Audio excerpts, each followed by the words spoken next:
நம்முடைய அனுதின வாழ்க்கையில் பல காரியங்கள் மாறிக்கொண்டே தான் இருக்குது. இப்பொழுதும் கூட இந்த மைனாரிட்டி கவர்மெண்ட் மாறிடும் என்ற சூழ்நிலைகளும் பெருகி கொண்டு தான் இருக்குது. எதுக்காக சொல்கிறேன்? எல்லாம் மாறும். ஆட்சியாளர்கள் மாறுவார்கள், பேச்சாளர்கள் மாறுவார்கள். ஆனால் நம்மை உண்டாக்கினவர் எப்படிப்பட்டவராம்?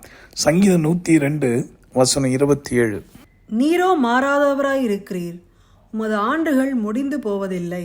பிரியமானவர்களே, இந்த வார்த்தை கேட்கிற உங்களுடைய வாழ்க்கையில மாறாத அன்பை காட்டுகிறவர் இயேசு ஒருவரே. அதனால தான் எபிரேயர்லையும் பக்தன் சொல்றான், அவருடைய அன்பு நேற்றும் இன்றும் என்றும் மாறாதது. ஆக மாறாத அன்பை மனுஷனிடத்தில் எதிர்பார்ப்பது அது நம்முடைய வாழ்க்கையில காணப்படக்கூடிய மதியற்ற செயலாக இருக்கும். ஆகவே இப்போது புரிந்து கொள்ளுங்கள், மாறாத அன்பு அது இயேசுவின் அன்பே. அதே போல் அவருடைய கிருபையும் மாறாதது. இன்னைக்கு இந்த வார்த்தை நீங்கள் கேட்குறீங்கன்னா அவருடைய கிருபை இருக்கனால தான். உங்கள் மேலே, உங்கள் குடும்பத்தார் மேலே, உங்களுடைய காரியத்து மேலே ஆண்டு நோக்கமாக இருக்கிறார். ஆக அந்த மாறாத தேவனுக்கு உங்கள் உள்ளத்தை தந்துடுவீங்களா?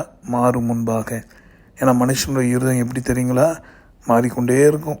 அது மகா கேடு உள்ளது, கிறுக்குள்ளதுன்னு வேதம் சொல்லுது. ஆக இந்த இருதயத்தை நல்ல இருதயமாய் மாற்றி நிலையான அன்பு விசுவாசத்தை தருகிறவர் கர்த்தராகிய தேவன் ஒருவரே. ஆக இந்த மாறாத தேவனிடத்தில் நம்முடைய உள்ளத்தை அர்ப்பணிப்போமா? இல்லத்தையும் ஒப்பு கொடுப்போம்.